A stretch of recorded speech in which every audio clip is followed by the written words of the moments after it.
les bienvenus dans notre église en ce jour de Noël. Nous sommes venus fêter la naissance de Dieu parmi nous. Il prend le visage d'un enfant démuni et fragile. Désormais, un nom est inscrit dans notre vie, le nom qui est au-dessus du nom. En ce moment béni éternellement, je vous accueille avec joie, avec amour, avec enthousiasme, et que la grâce et la miséricorde soient données de la part de Dieu le Père, de Jésus-Christ le Fils du Père, et l'Esprit Saint consolateur dans la vérité et dans l'amour. Amen. Faisons monter vers le Père des miséricordes les cris de notre adoration et de notre prière. Voici, je vous annonce une bonne nouvelle, que sera pour tout le peuple la cause d'une grande joie. C'est qu'aujourd'hui, dans la ville de David, un sauveur vous est né, qui est le Christ, le Seigneur. Et la souveraineté reposera sur son épaule. On l'appellera admirable, conseiller, Dieu puissant, Père éternel, Prince de la paix. Venez donc, adorons le Christ, le Seigneur. Il s'est fait porteur de la chair pour nous révéler le visage du Père et pour faire de nous porteurs de l'Esprit à la gloire de Dieu le Père. Voilà pourquoi il est bon, il est juste et salutaire de te rendre grâce au Christ, notre Seigneur. Gloire et louange à toi, au Christ, notre Seigneur. Aujourd'hui, les mages viennent avec l'air. Avec eux, Seigneur, nous venons te rendre hommage. Gloire et louange à toi, au Christ, notre Seigneur. Aujourd'hui, l'étoile les conduit à ta crèche. Avec eux, Seigneur, nous voulons nous laisser conduire par ta lumière. Gloire et louange à toi, ô Christ, notre Seigneur. Aujourd'hui, il trouve le petit enfant, l'enfant de la crèche, avec Marie, sa mère, et son père Joseph. Avec eux, Seigneur, nous voulons te découvrir au milieu de nous, de nos familles et nos amis. Gloire et louange à toi, ô Christ, notre Seigneur. Aujourd'hui, ils se prosternent et t'adorent. Avec eux, Seigneur, nous nous prosternons et nous t'adorons. Gloire et louange à toi, ô Christ, notre Seigneur. Aujourd'hui, ils t'offrent leur présent. Avec eux, Seigneur, nous voulons offrir en présent notre vie tout entière. Gloire et louange à toi, ô Christ, notre Seigneur, car c'est à toi qu'appartiennent le règne, la puissance et la gloire au siècle des siècles. Amen. Face à un tel Dieu, je vous prie de vous lever pour chanter avec moi la gloire de son nom, lorsque tous en chantent ensemble. Et dans les 4 voix, nous allons chanter le cantique 8, les anges dans nos campagnes.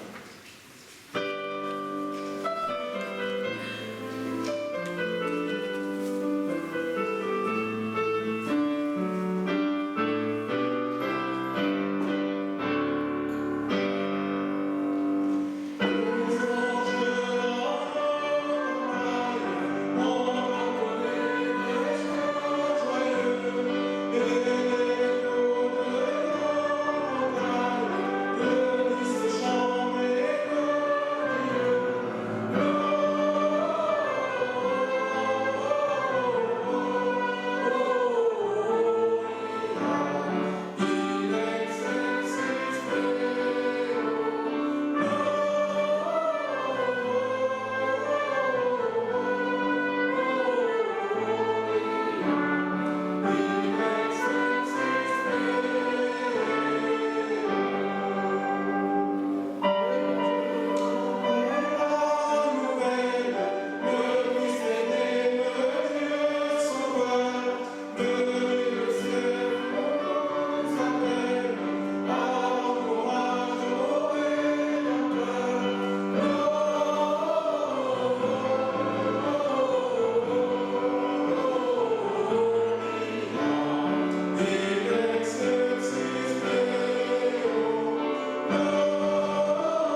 unissons-nous dans la prière de louange. Dieu Tout-Puissant et éternel, le ciel et la terre s'unissent pour chanter ta gloire et pour célébrer les mystères de ton salut. Tu as chassé les ténèbres, tu as brisé l'empire du désespoir, du doute et de la mort. Nous te prions. Rends-nous maître de nos âmes, inonde nos cœurs de joie et enveloppe notre vie de lumière. Par Jésus-Christ, ton Fils unique, notre Seigneur et notre Sauveur. Amen. Je vous prie de reprendre vos places.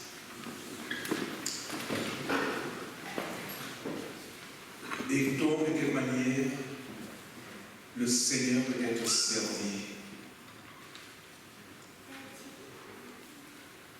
Voici donc quelle est la volonté du Seigneur pour nous. Au point où vous êtes, marchez de même pas. Marchez de même pas. Seulement dans notre vie de tous les jours, nous n'avions pas toujours su marcher de même pas. C'est pourquoi je vous invite à nous humilier devant Dieu et à implorer son pardon. Prions le Seigneur.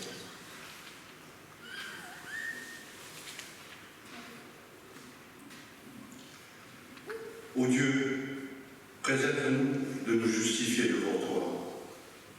C'est ta seule compassion que nous invoquons devant toi. Si tu n'avais pas parlé, si Jésus n'était pas venu nous révéler ta miséricorde et ton pardon, nous le confessons, Seigneur, notre frère à tous, pécheur honnête ou pécheur scandaleux, serait le désespoir et la perdition. Apprends-nous à mieux nous connaître nous-mêmes, à découvrir de plus en plus l'horreur et la honte du péché. Sans attendre que nous venions t'offrir une repentance digne de toi, reçois-nous dans tes bras paternels et fais-nous comprendre à la fois combien nous sommes coupables et combien tu es miséricordieux. Par Jésus-Christ, ton Fils, qui vit et règne avec toi, le Père, dans l'unité du Saint-Esprit. Amen.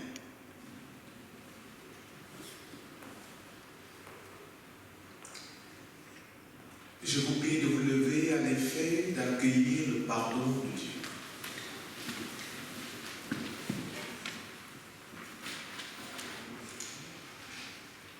Car Dieu a tant aimé le monde qu'il a donné son Fils unique afin que quiconque croit en lui ne périsse point, mais qu'il ait la vie éternelle.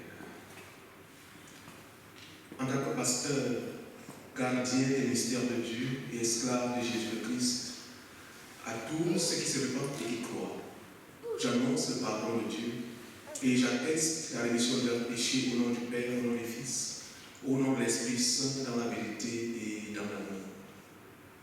Amen. Et toi, mon âme, bénis le Seigneur et n'oublie aucun de ses bienfaits.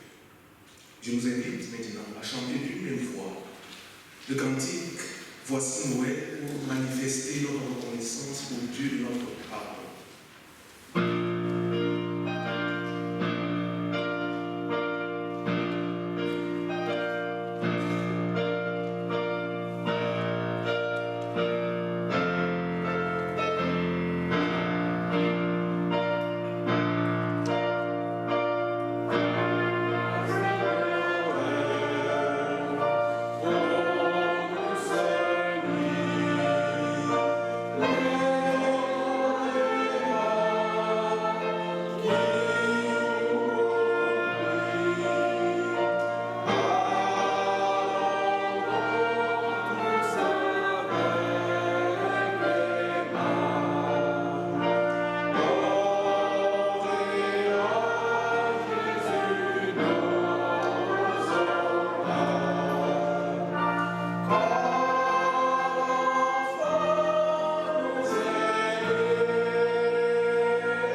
commençons maintenant notre foi telle que nous l'avons entre nos mains sur ce petit volet.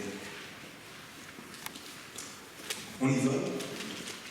Ô Dieu, dont je crois en Dieu le Père, qui a créé le monde pour nous, dans une même joie et un même émerveillement. Je crois en Jésus-Christ, le Fils de Dieu. Il est venu chez nous et pour nous. Il a vécu comme nous, mais en allant jusqu'au bout de la vérité, de l'amour et du don. Je crois en l'Esprit Saint, par qui nous recevons la vie et l'amour. Il rend possible justice et toute espérance. Amen. Veuillez prendre vos places. La prière avant la lecture de la parole de Dieu.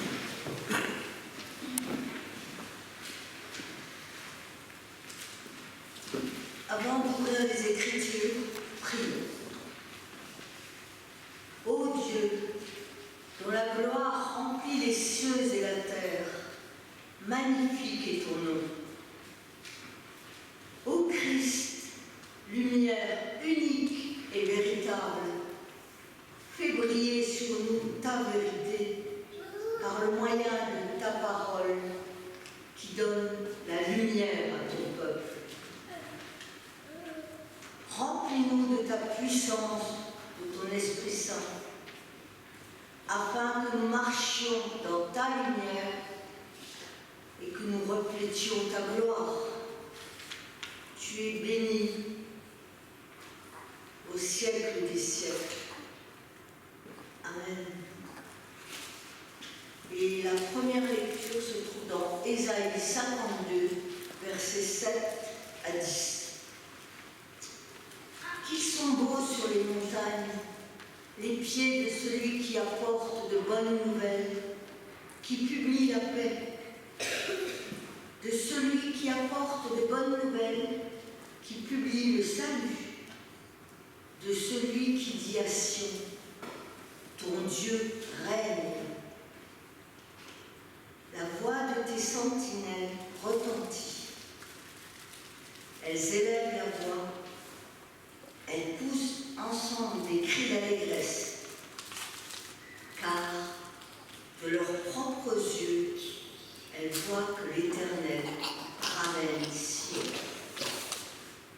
Éclatez ensemble des cris de joie, ruines de Jérusalem, car l'Éternel console son peuple et rachète Jérusalem. L'Éternel découvre le bras de sa sainteté aux yeux de toutes les nations, et toutes les extrémités de la terre verront le salut de notre Dieu. La deuxième lecture se trouve dans Hébreux 1, versets 1 à 6. Après avoir autrefois, à plusieurs reprises et plusieurs manières, parlé à nos pères par les prophètes, Dieu, dans ces derniers temps, nous a parlé par le Fils qui a été établi héritier de toutes choses, par lequel il a aussi créé le monde,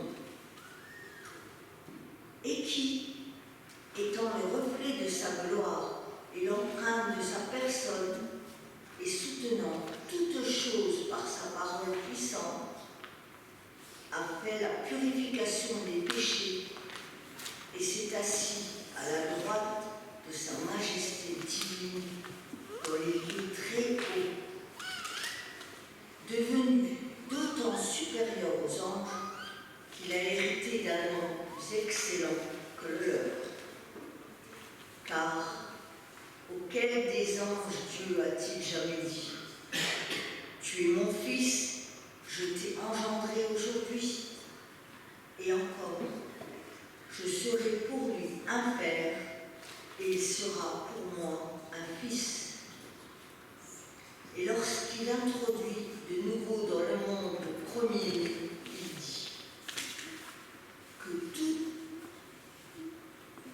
les anges anges de Dieu l'adorent. Et nous poursuivrons avec le texte qui servira de support à la prédication de ce matin, qui se trouve dans l'évangile de Jean, au chapitre 1, les versets 1 à 18. Au commencement était la parole, et la parole était avec Dieu, et la parole était Dieu. Elle était au commencement avec Dieu. Toutes choses ont été faites par elle, et rien de ce qui a été fait n'a été fait sans elle. En elle était la vie, et la vie était la lumière des hommes. La lumière luit dans les ténèbres, et les ténèbres ne l'ont pas reçue. Il y eut un homme envoyé de Dieu, son nom était Jean. Il vint pour servir de témoin, pour rendre témoignage à la lumière, afin que tous crussent par lui. Il n'était pas la lumière, mais il parut pour rendre témoignage à la lumière. Cette lumière était la véritable lumière qui, en venant dans le monde, éclaire tout homme. Elle était dans le monde, et le monde a été fait par elle, et le monde ne l'a point connue. Elle est venue chez les siens, et les siens ne l'ont point reçue. Mais à tous ceux qui l'ont reçue, à ceux qui croient en son nom, elle a donné le pouvoir de devenir enfants de Dieu, lesquels sont nés non du sang, ni de la volonté de la chair, ni de la volonté de l'homme, mais de Dieu. Et la parole a été faite chair, elle a habité parmi nous, pleine de grâce et de vérité. Et nous avons contemplé sa gloire, une gloire comme la gloire du Fils unique venu du Père.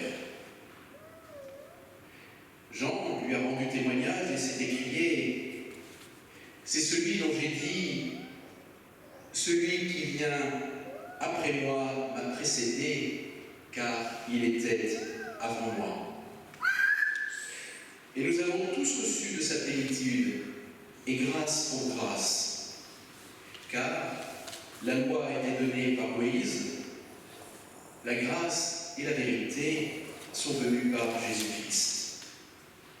Personne n'a jamais vu Dieu.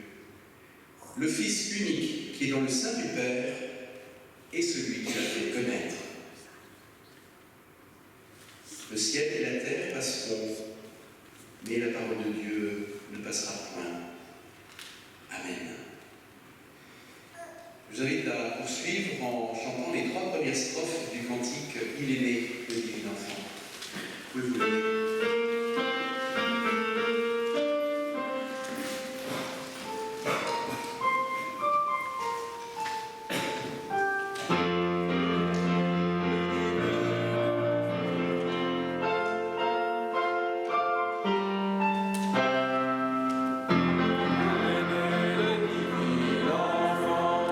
Jouez au bois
du Fils unique venu du Père. Verset 14 du texte qui sous-tend mon message de ce jour. Bien-aimés en qui Dieu prend plaisir, joyeux Noël à vous tous. Ce texte, communément appelé le prologue de Jean, nous présente un Noël sans crèche. Un Noël sans crèche, pourrait-on dire. Et donc, un Noël sans l'enfant de la crèche. Un Noël sans berger. Un Noël sans mage. Et un Noël sans ange. Avec Jean, on a compris, il y a absence de l'événement de la naissance de l'étable et absence de cet événement. Peut-être que cela nous permettra in fine de remettre Noël sur le droit chemin, sur le bon chemin, et donc loin des scories folkloriques et des dérives commerciales de tout genre au nom de l'enfant de la crèche, hélas. C'est que Jean commence son évangile par un magnifique hymne christologique qui est en fait une confession de foi. Une confession de foi qui met en exergue la divinité de Jésus, la deuxième personne de la très sainte Trinité. Trois attributs essentiels sont liés à cette divinité. Mieux, ils rendent compte de cette divinité. Ces attributs sont les suivants: la parole, la vie et la lumière. La parole, la vie et la lumière. Et à partir de ces trois attributs, je nous propose le thème de méditation suivant. Crois au Seigneur Jésus et tu seras sauvé. Crois au Seigneur Jésus et tu seras sauvé. Au sujet de la parole, Jésus est la parole de Dieu. Il se confond même avec Dieu. Parce que Dieu nous parle par lui.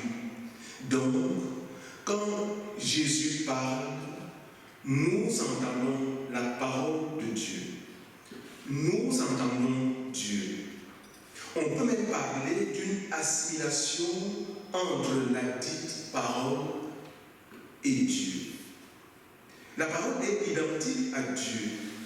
Jean rend cela par au commencement était la parole et la parole était avec Dieu et la parole était Dieu. Verset 1 de notre texte. Au commencement était la parole. Cela correspond au Christ préexistant, donc au Christ avant l'incarnation. Et la parole était avec Dieu. Cela correspond à l'incarnation. C'est que pendant le ministère de Jésus, il était toujours en communion parfaite avec le Père. Et la parole était Dieu. Cela correspond au Christ glorifié, au Christ retourné dans le séjour de la gloire éternelle.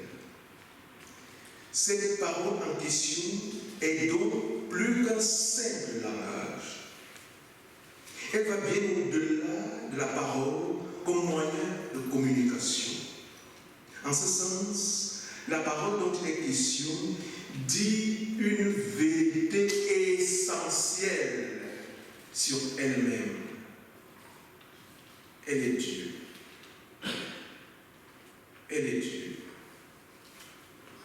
Crois à la parole et tu seras sauvé. Crois en Christ et tu seras sauvé. Cette parole s'est faite chair et a habité parmi nous, dit l'apôtre. La parole n'est donc pas un livre, mais une personne, Jésus-Christ. Personne dont nous trouvons des témoignages dans un livre. Ces témoignages, s'ils nous engagent, c'est alors qu'il devient seulement parole vivante et donc vie pour ceux et celles qu'elle engage. Crois au Seigneur et tu seras sauvé. Ce qui nous conduit au deuxième attribut que nous propose l'évangéliste, la vie. La vie. La parole est la vie des hommes, dit-il, verset 4 de notre texte. Pour connaître ce qu'est la vie, il convient de recourir aux enseignements du Christ, pour qui la vie est la connaissance de Dieu. Pour le Christ, la vie est la connaissance de Dieu. Plus précisément, la vie éternelle, c'est la connaissance de Dieu. Vivre, c'est donc connaître Dieu. Vivre, c'est connaître Dieu. On connaît Dieu en pratiquant sa loi et en faisant sa volonté. En pratiquant sa loi et en faisant sa volonté. Voilà de quelle manière on connaît Dieu. Celui ou celle qui vit selon Dieu possède dès cette terre la vie éternelle. On le voit dans Jean 3, chapitre 36, dans Jean 5, chapitre 24, et également dans Jean 6, verset 47. Cette vie éternelle que Dieu veut communiquer aux hommes est en Jésus-Christ. Il est la source de la vie éternelle. Et tous les évangiles le présentent comme celui qui donne la vie. Celui qui donne la vie. Dans Jean, chapitre 14, verset 6, Jésus se présente lui-même comme étant la vie. Sa résurrection d'entre les morts est la solennelle affirmation que la vie divine triomphe de la mort. Crois au Seigneur Jésus et tu auras la vie éternelle. Noël nous invite donc à travailler pour que la parole devienne vivante et vie pour nous et pour les autres. Agis donc et travaille pour que la parole devienne vivante et vie pour toi-même, bien-aimé de Dieu. Agis donc et travaille pour que la parole devienne vivante et vie là où tu es, dans ta maison, dans ton foyer, dans ta famille, dans ton église, bref, partout là où tu es, là doit être un lieu de vie. Toute parole qui n'est pas porteuse de vie n'est pas parole d'évangile. Et si je veux être témoin d'évangile, je suis appelé à mettre de la vie dans ma journée, dans mon travail, dans mes paroles et dans mes relations. Le troisième attribut que Jean met en exergue est la lumière. Au sujet de la lumière, nous pouvons affirmer que dans la vie animale ou végétale, la lumière a plusieurs vertus. Inutile de les nommer car nous les connaissons. Je voudrais mettre en exergue une seule, qui a un lien direct avec notre texte. C'est que la lumière permet de diriger sa vie. Sans elle, pas de possibilité d'aller dans la bonne direction si la vie est comparée à une marche. Dans notre texte, Jésus est comparé à la lumière du monde. Mieux, il est la véritable lumière du monde. Verset 9. Plus tard, il le dira lui-même. Je suis la lumière du monde. Celui qui me suit ne marchera pas dans les ténèbres. Jean chapitre 8, verset 12. Crois au Seigneur Jésus et tu seras sauvé. Mais bien-aimé de Dieu, cette lumière est trop éblouissante et les hommes la refusent. Les hommes la refusent. La perfection humaine de Jésus semble impossible à atteindre et les hommes la rejettent. Aussi, l'évangéliste rend-il cela par la lumière, lui, dans les ténèbres, et les ténèbres ne l'ont point reçu. Elle est venue chez les siens, et les siens ne l'ont point reçu. Versets 5 et 11 de notre texte. Normalement, lorsqu'on propose à quelqu'un ou à quelqu'une la vie, la paix, la lumière, la grâce et le pardon, la personne devrait accepter en sautant de joie. Tel n'a pourtant pas été le cas avec l'accueil de la lumière en Christ Jésus. C'est que les hommes sont beaucoup plus préoccupés par la recherche de la richesse que celle de l'amour, hélas. Ainsi compris, Noé nous invite alors à nous saisir de cette lumière, à faire qu'elle éclaire nos vies qui ont besoin d'être guidées par la parole vers un nouveau commencement. Bien plus, Noël est un jour de choix existentiel. Celui de savoir si nous continuons à vivre dans les ténèbres ou si nous choisissons de suivre l'enfant de la crèche, la lumière du monde, à l'effet de devenir enfant de Dieu à sa suite. Car à tous ceux qui l'ont reçu, à ceux qui croient en son nom, elle a donné le pouvoir de devenir enfant de Dieu, dit l'évangéliste. Verset 12. Cet enfant, s'il fut derrière nous dans l'histoire, est avant tout devant nous. Et être chrétien, c'est être dans l'attente de son retour. Non dans une attente passive et béate, mais dans une marche combien difficile en suivant ses pas et qui se nomme espérance. L'espérance chrétienne. Au total, bien-aimé en qui Dieu prend plaisir.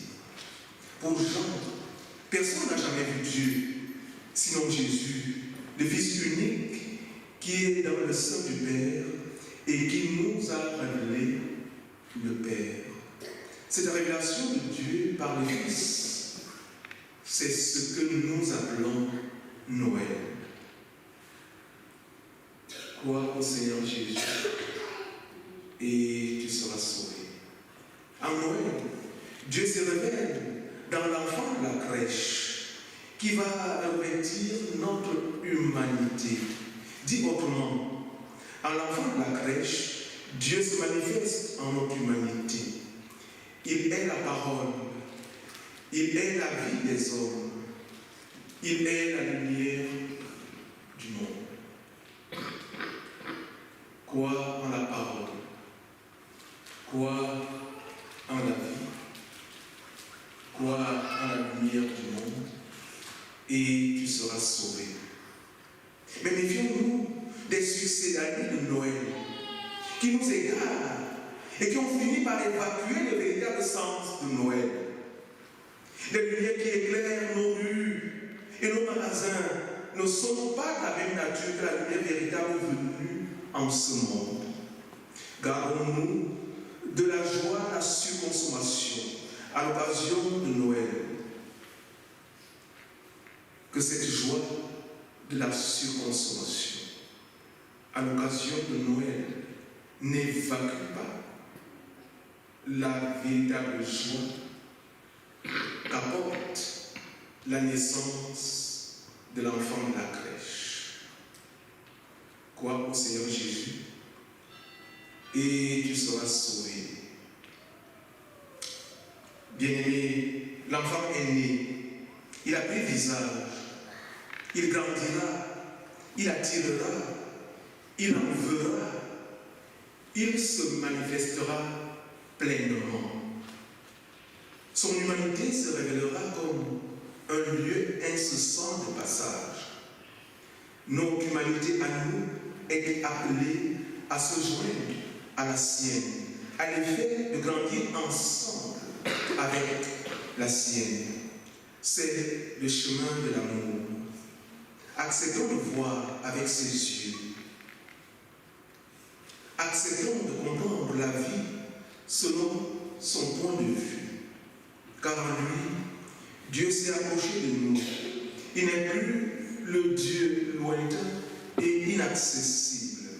En lui, Dieu est devenu le Dieu de la proximité. Il est devenu Emmanuel, Dieu parmi nous, Dieu avec nous.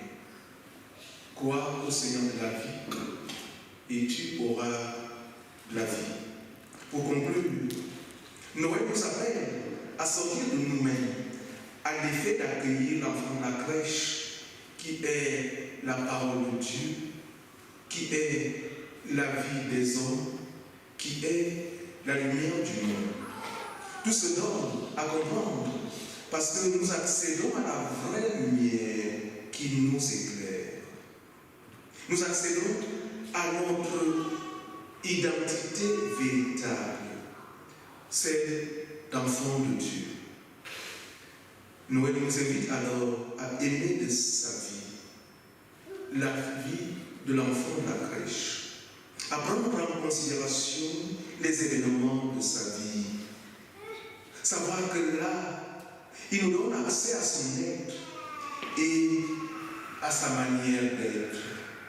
Par là, nous trouvons notre juste place et nous recevons la grâce de le suivre jusqu'au bout de son chemin et donc jusqu'à la même destination que lui, celle du Père, dans la maison du Père. Noël nous conduit alors à la vie, celle que nous recevons et celle que nous donnons. Au final, Noël fait de nous des participants à la divinité du Fils unique du Père, puisqu'il a voulu prendre notre humanité.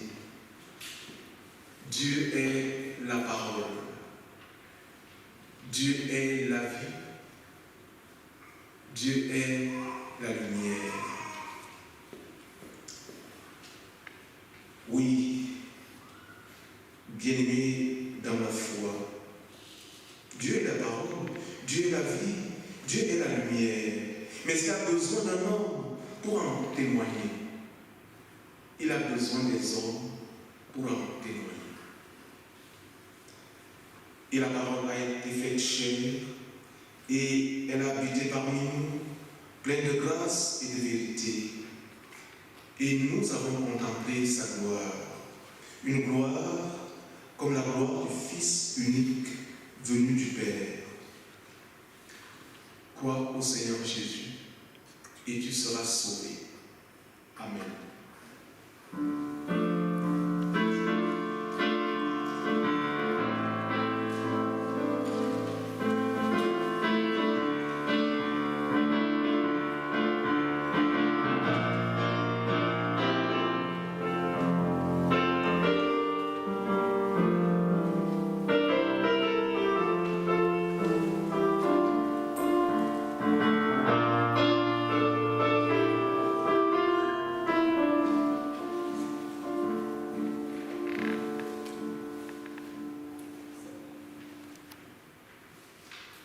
Je vous prie de vous lever à l'effet de chanter avec moi le cantique 7, il est né le divin enfant, strophe 4 à 6.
Seigneur Dieu,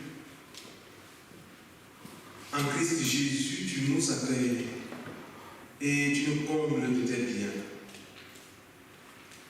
En nous donnant ton divin Fils, tu fais de nous des frères et des sœurs en Christ. Béni sois-tu, Seigneur. Pour ceux qui n'ont pas pu se joindre à nous, ceux qui sont dans la peine, dans la maladie et dans la solitude, ceux qui souffrent pour croire encore la libération possible, ceux qui n'attendent plus rien de la vie, nous te prions, Seigneur. Pour ceux qui vivent les fêtes de fin d'année comme une épreuve, ceux qui sont sans travail,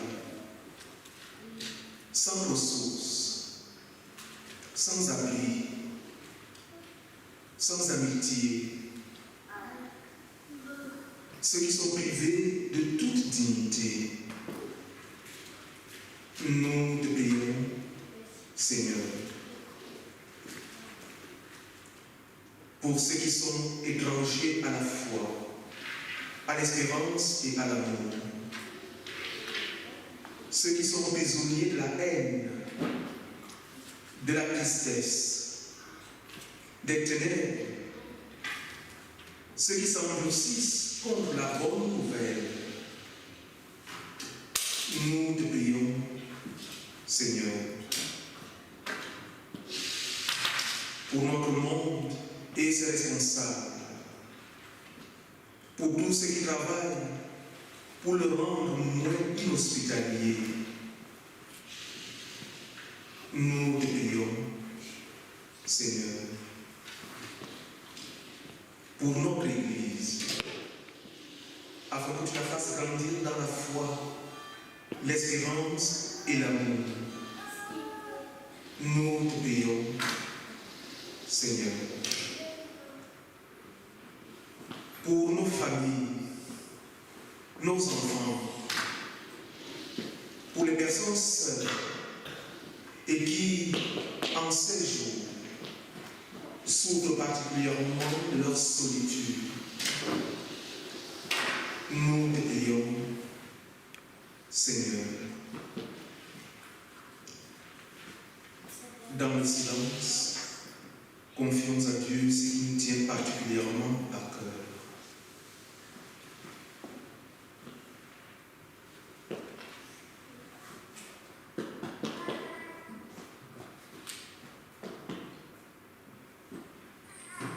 Seigneur Dieu, donne à tous la lumière et la joie de Noël. Par Jésus le Christ, notre Seigneur. Lui qui nous a appris à te prier ainsi.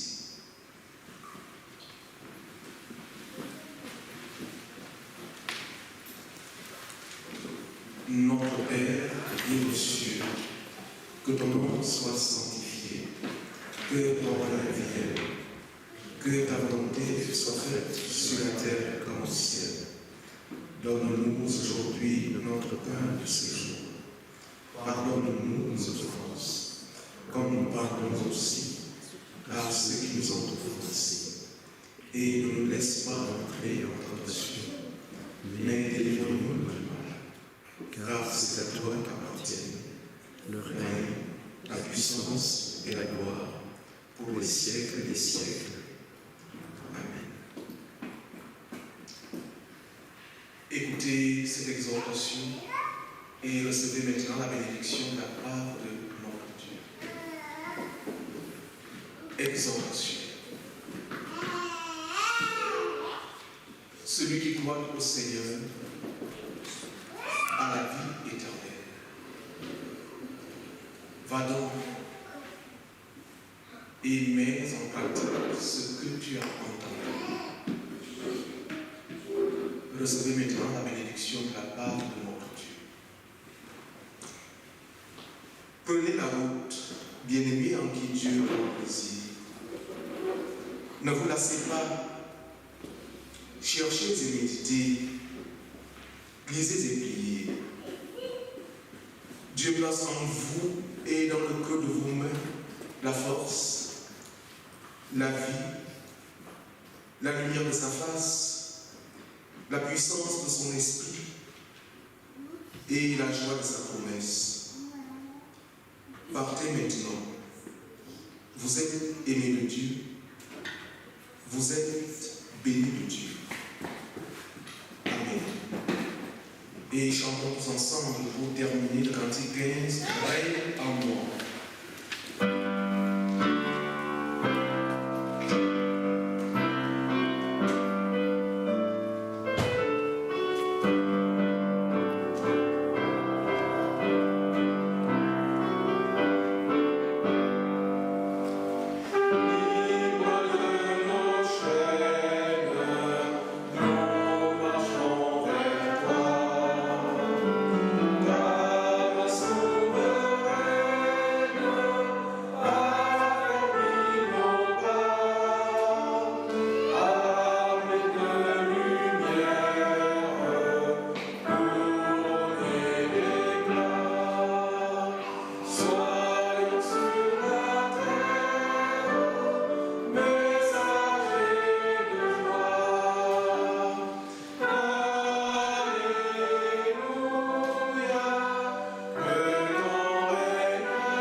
Joyeux Noël.